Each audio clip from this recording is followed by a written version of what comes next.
Bonsoir à tous, bonsoir à tous. J'espère que vous avez tout le monde passé une bonne semaine. C'est trading avec vous. Donc là, je vais faire une belle mise à jour, une bonne analyse complète sur le dollar index, car pour moi c'est donc la base de l'économie en ce moment, vu que c'est lui qui nous rythme un peu le marché au niveau des indices et des crypto-monnaies, tout ça. Donc on va revenir dessus et je vais essayer de vous expliquer au maximum, d'accord, les deux scénarios possibles où il va falloir faire très attention. Donc déjà sur une vision, donc qu'est-ce qu'on voit? J'ai une vision monthly, donc une vision long terme bien sûr. On a un sommet, on constate un sommet ici. Ce sommet a été effectué dans les années 1985, qui est à 164 $. Ensuite, on a ici une grosse correction derrière, où on a créé ici un plus bas ici en 92. Sur ce mouvement-là, on a eu une accumulation. Donc on remarque bien une accumulation du style Wyckoff avec un SC, STB, Spring, et on est parti vers le haut. D'accord? On peut même déterminer que cet accu, d'accord, n'a pas eu de Spring. Mais on va le déterminer comme ça. SC, STB, Spring. Quand on a fait ce Spring, on est monté, on a fait ce test ici, et on est parti ici vers le haut. Et on est venu ici sur la ligne des 50. La ligne des 50 représente quoi? Le plus bas, le plus haut, d'accord, du mouvement du prix. Donc si on prend notre Fibonacci, qu'on n'avait pas ce plus bas ici, on prend ce plus bas ici, et on prend le plus haut qui est ici. Voilà. Et on va se concentrer ici à mettre ici les ratios traditionnels que vous connaissez tous, le 50%, le 78,8, le 61,8 et le 88,6. Donc on constate ici qu'on a eu un retracement ici du prix sur la ligne des 50, proche de la ligne des 50, d'accord, sur l'équilibrium de ce plus haut, de ce plus bas. Donc quand on arrive sur l'équilibrium, d'accord, il faut faire très attention car le prix peut potentiellement se retourner quand c'est un retracement. On peut avoir des retracements de 50%, 61,8 ou 78,6 bien sûr. D'accord, dans cette zone-là, entre 78,6 et 50%. Mais il peut s'arrêter au 50%. Donc là, c'était le cas, il s'est arrêté au 50%. Donc on a eu ensuite ici donc ce retracement. Et après, on est venu chercher ici un point bas et faire le plus bas de tout cet actif, où son point bas est à 70 $. Donc on remarque le point haut 165, le point bas 70 $. Donc pratiquement, il y a 50% en réduction de moitié du prix. On constate quand il est revenu ici sur ce niveau-là, donc il a créé une accumulation, donc le prix a accumulé ici, avant de repartir ici vers le haut. Donc là, si on utilise par exemple Wyckoff, ça veut dire qu'ici on a un sommet qui a baissé, d'accord, et ici on est sur le saut. Donc ici c'est un BC et ici sur le saut. Si on met les annotations, je vais prendre mon temps, je vais les mettre. Allez, si on voit une vision large, on utilise du Wyckoff. Donc là, c'est notre BC. Là, c'est notre saut. Ça veut dire qu'on est sur le saut. On sait que sur le saut, bien sûr, on doit effectuer une accumulation pour emmener le prix vers le haut. Donc on doit créer une accumulation pour que le prix parte ensuite vers le haut, chercher ce sommet. Car ce sommet doit être forcément pris à un moment ou à un autre. Mais on n'oublie pas que nous sommes en monthly, donc ça peut mettre énormément de mois ou d'années avant d'atteindre ce sommet-là. Donc pour l'instant, il nous donne une belle intention haussière. D'accord? On a une intention haussière, premier niveau, donc première vague ici. On voit un retracement et on voit qu'il entame une deuxième vague ici. D'accord? Donc une troisième. Donc une, deux, trois. Ok, on remarque bien ici que le prix a chuté ici en 3 temps. Donc si on remarque bien, ceux qui utilisent les vagues, d'accord, vague du correctif, donc on sait qu'on corrige ici, on a corrigé ici en 3 temps. Donc on a fait une A, on a fait une B ici, d'accord, et on a fait une C. Maintenant, est-ce que la C est terminée? La seule réponse que je peux vous donner sur la C est terminée, c'est que si on casse ce niveau-là, ça veut dire que si le prix passe au-dessus de ce dernier ici, d'accord, low and high créé, donc le plus bas, on va dire le plus haut mais le plus bas par rapport à celui-là, je vais traduire rapidement en français. Donc ça, on a le sommet, et ça, c'est le deuxième sommet. Mais ce deuxième sommet est plus bas que celui-là, d'accord? Donc, on a ce niveau. Donc, si le prix passe au-dessus de ce niveau-là, ça veut dire que la tendance, que l'order flow change. Donc là, on a une tendance pour l'instant qui est baissière. On remarque bien sûr, que la tendance ici, que la tendance est baissière. Là, on a effectué juste un retracement. Donc, on a retracé au 50% pour la continuité de la baisse. D'accord? Tant que ce niveau-là, comme je vous l'ai montré sur le Bitcoin, tant que ce niveau-là tient, et on avait vu sur le Bitcoin les 3125, tant que les 3125 tiennent sur le Bitcoin, cela veut dire que la tendance reste haussière. Donc, c'est le même principe sur le dollar. Tant que ce niveau n'est pas fracturé, ce niveau, c'est les 121 dollars. Tant que les 121 dollars ne sont pas fracturés, la tendance reste baissière. Par contre, si on casse les 121 dollars, donc si le prix passe au-dessus, d'accord, si on prend cette liquidité-là, c'est-à-dire si le mouvement-là qui arrive, qui se finit sur une prise de liquidité des 121 dollars, nous n'aurons plus de plus bas. D'accord? Ça veut dire que la tendance change, que le saut est validé et que le prix, d'accord, pourra bien sûr, en prenant cette liquidité, retracer, mais repartira chercher des sommets. Et donc dire, aller chercher le sommet, on va dire de suite. Donc continuera dans son mouvement haussier, ça veut dire que ce mouvement haussier continuera vers le haut, respirera et repartira vers le haut. D'accord? S'il casse ce mouvement-là. Donc on aura ça, ça validera le changement de caractère de cet actif. Là, le caractère, il est baissier, ça définira qu'il y aura un changement de caractère de l'actif. Si ce niveau est pris. Ça, c'est le scénario si ce niveau est pris. Bien sûr, quand il sera pris, vu que c'est un niveau très important et en plus un niveau monthly, forcément, on va retracer. Mais il faudra faire très attention. Là, pour l'instant, on est sur quoi? Pourquoi on est sur un niveau clé au niveau des marchés financiers? Parce que ici, on arrive sur une distribution ici. Là, pour l'instant, on ne le voit pas en monthly. D'accord? Pour l'instant, en monthly, on voit quoi? On voit une accumulation. On voit que le prix a accumulé, a accéléré vers le haut, est venu chercher cette liquidité-là. D'accord? Ensuite, il a respiré et il est reparti vers le haut. Il a repris cette liquidité. On regarde bien, je vous ai mis des petits dollars. Et il est revenu dans cette zone importante. Cette zone importante qui est très importante, qui se situe entre les 121 dollars et les 108 dollars. Donc pour l'instant, il est au-dessus des 108. Et il a fait bien sûr une montée jusqu'à pratiquement 110 dollars. La zone la plus importante, donc, qui est la zone de danger, elle est entre 114 et 121 dollars. S'il casse les 121, le scénario, l'actif devient haussier et n'est plus baissier. Voilà pour votre information. La chose la plus importante au niveau du dollar. Donc, la zone la plus importante à surveiller. Et bien sûr, comme je l'avais dit sur Twitter et sur mes autres vidéos, je vais les mettre. La zone ici la plus importante, c'est sur ce niveau-là. Donc là, regardez, on est arrivé ici, juste ici. On a juste checké, on a un déséquilibre de marché ici. Donc on a une accélération baissière, on la voit bien en monthly ici. Donc on a une accélération baissière avec des déséquilibres de marché. Pour l'instant, le prix, il a fait quoi? Il est venu combler le premier déséquilibre. Donc le premier déséquilibre, il l'a comblé. Donc forcément, quand il comble ce premier déséquilibre-là, il y a une réaction forcément inverse. Donc c'est-à-dire qu'il va combler une réaction, mais ça ne veut pas dire qu'il va se retourner. Donc il faut faire attention à ça. Car ici, il y a un deuxième déséquilibre qui est aux 114 dollars. Et le plus inquiétant, bien sûr, tout ça, bien sûr, on appelle ça un inducement. Donc, je ne sais pas si les personnes connaissent.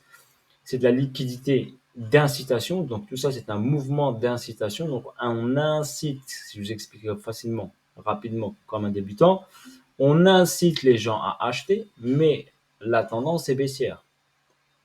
Vu que la tendance est baissière, malgré ici on peut monter, le prix retournera vers le bas. Car on a fait juste une vague A et ça c'est un retracement B. pour une continuité C. D'accord? On ne peut pas monter direct vers le haut. OK? Voilà pour votre information. Donc là, on est sur la zone clé. C'est pour ça qu'on est sur une zone déterminante. Donc ensuite, zone déterminante, on a ici comblé le premier déséquilibre de marché. D'accord? Ici, par exemple, vous avez ici un déséquilibre de marché. Regardez bien ici, le prix ici, il est venu le combler partiellement. Donc il pourrait bien sûr revenir ici sur la zone des 82 $, ici 81 $. Est-ce qu'il reviendra maintenant ou pas maintenant? Ça, on ne peut pas le savoir. D'accord? Tant qu'il n'a pas fini ce mouvement-là. Donc là, je vais aller là, on va regarder ici, on va aller en daily. On va regarder le mouvement ici qu'on a. Donc en daily, on a quoi ici? On a eu cette accumulation qui a amené le prix vers le haut ici. Et on remarque ici qu'on a un beau petit zigzag là.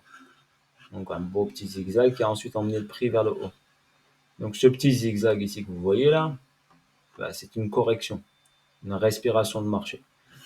Donc là, on constate bien ici, je vais vous utiliser les vagues, je vous ai montré les ABC ici. D'accord? Et dites-vous bien ici, dans cette vague-là, dans cette vague A, il y a ici une A, d'accord? Une B ici et une C. Et ici, pareil, ici, vous avez ici une A, une B et une C.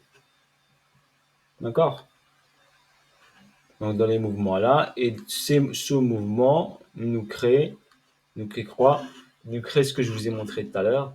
Donc une grande A suivie d'une grande B, d'une B ici, suivie de la grande C. Ok, voilà, vous savez comprendre comment bouge un prix. Après, il y a des niveaux clés à aller chercher. Donc voilà comment bouge un prix. Donc là, c'est pareil, même principe. Donc le prix est monté. Il a marqué un arrêt ici. Donc on a ici un arrêt de la tendance. Et ici, on a bien sûr une correction. Mais cette correction, elle se fait ici en A, en B et en C. Pareil. C'est juste au lieu d'être ici baissière à fond, elle est un peu plus flat. Plus flat, donc plus horizontale. Mais ça reste quand même une correction. Parce qu'on remarque bien ici que le prix ici ne dépasse pas ici au-dessus. Donc il est venu ici, il ne fait pas de high, il ne prend pas le high et il redescend. Il vient retester le plus bas qui est là, sans le casser par contre. Donc ce qui ici ne casse pas ici ce niveau-là ici, ça nous détermine ici que la tendance ici est haussière. Théorie de dos, vous savez ça, la théorie de dos, quand les plus bas sont toujours de plus en plus hauts. Donc là, je vous fais un cours en même temps, vous analysez le dollar. Profitez-en, c'est pas tous les jours, d'accord? Donc la théorie de dos, donc les plus bas sont de plus en plus hauts. Donc on a regardé un peu tout, je vous ai montré des vagues, je vous ai montré Wyckoff, je vous ai montré un peu tout, donc c'est pas trop mal comme vidéo, d'accord? Maintenant on va se concentrer sur cette partie-là. La zone qui nous intéresse, d'accord? On est venu chercher quoi? Regardez ici, le prix est venu chercher juste ici ce déséquilibre ici. Donc je l'ai tracé en weekly, bien sûr c'était pas super précis. On a ici. Sur ce mouvement-là, donc on remarque bien ici qu'on a ici une montée ici un peu trop verticale. Je vous ai dit, quand on jette un caillou vers le ciel, il tombe plus rapidement vers le sol. D'accord? Donc même principe ici, regarde, quand on monte comme ça doucement, forcément quand on descend, on descend doucement. Quand on monte ici un peu trop vite, forcément, on va retracer plus vite.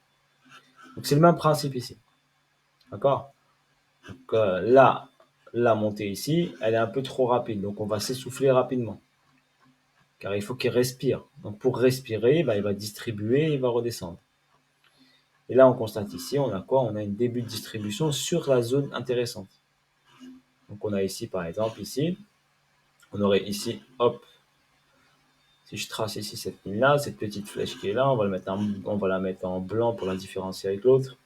Donc sur ce niveau ici, j'ai un sommet. J'ai un sommet et là, j'ai un retracement. On va passer en D2 pour mieux voir ici les bougies. Donc voilà, donc là on a ce sommet là. Donc on a ici la tendance qui reste haussière ici. Tac, tac, tac, tac, tac. Arrivé sur ce niveau là, on a un essoufflement du prix. On commence ici à s'essouffler, on perd de la force. D'accord? On perd de la force, on perd du momentum. Donc ici on a quoi? Une distribution qui se met en place. On a regardé ici un petit doji, donc un marteau si vous préférez. D'accord? Qui peut nous marquer ici. Ici, si je l'identifie ici ça peut être notre BC. D'accord? Ici, ça peut être notre BC. Et ici, ça peut être notre UT. D'accord? Si on utilise Wyckoff. Donc, on serait sur un début de distribution qui donnerait bien sûr, cette UT-là, qui donnerait bien sûr une respiration du mouvement. On peut revenir ici sur les 105 $ par exemple, dans cette zone-là. D'accord? On peut revenir dans la zone ici des 105 $. Je vais le mettre en blanc. Donc on peut revenir sur la zone des 105 $ pour repartir ensuite faire un autre sommet, donc l'UTAD. Et là, le danger sera présent. Donc il faudra faire attention à ce niveau-là. Est-ce qu'il casse les 121 ou il reste dans la zone en dessous des 121 $? D'accord? Et là, on est monté jusqu'à 110 $. Et la zone intéressante, c'est à partir de 111, 112, 111, 113. Si ça s'arrête à 111, 113, eh ben, c'est très bien. S'il va beaucoup plus haut, eh ben, il va provoquer beaucoup de dégâts ensuite. Ok, voilà pour votre information. Donc pour l'instant, on est sur une distribution. Il y a un essoufflement ici du prix. Maintenant, on va être un peu plus pointilleux. On va aller regarder le graphique sur cette zone-là, sur un autre graphique. Donc je vais aller sur mon autre graphique qui est ici. D'accord? Donc je vous le remarque, quand je vous le montre ici, c'est pratiquement le même. Donc il y a des annotations supplémentaires que je vais vous montrer. Donc c'est ce niveau-là ici, qui correspondait à, ici, les années 2001. Les années 2001, c'était quoi? L'éclatement de la bulle Internet. Donc on a eu cette hausse du dollar et on a ici un crash boursier entre 2001 et 2002 sur l'éclatement de la bulle Internet qui a emmené ensuite le prix vers le bas. Cette hausse ici, d'accord, en 2008, c'était la crise des subprimes qui a refait chuter le dollar. Donc il a essayé de pousser vers le haut. Crise des subprimes, donc la crise des subprimes, c'est quoi? C'est une crise financière qui a touché le secteur des prêts hypothécaires à risque, d'accord, au niveau de l'immobilier. Ensuite, donc on est parti ici ensuite vers le haut, d'accord. Donc quand la crise terminée, on a relancé le marché, donc on a relancé les indices, le marché, on a injecté de l'argent et tout ça. Et hop, ici en 2020, on a eu la pandémie Covid, donc pandémie coronavirus, qui a engendré cette chute du dollar et qui a provoqué bien sûr une correction au niveau des marchés. Donc cette hausse ici, on l'a eu jusqu'au 2019, et là en mars 2020, on a eu cette amorce de chute du dollar. Et là, on a une vraie hausse du dollar.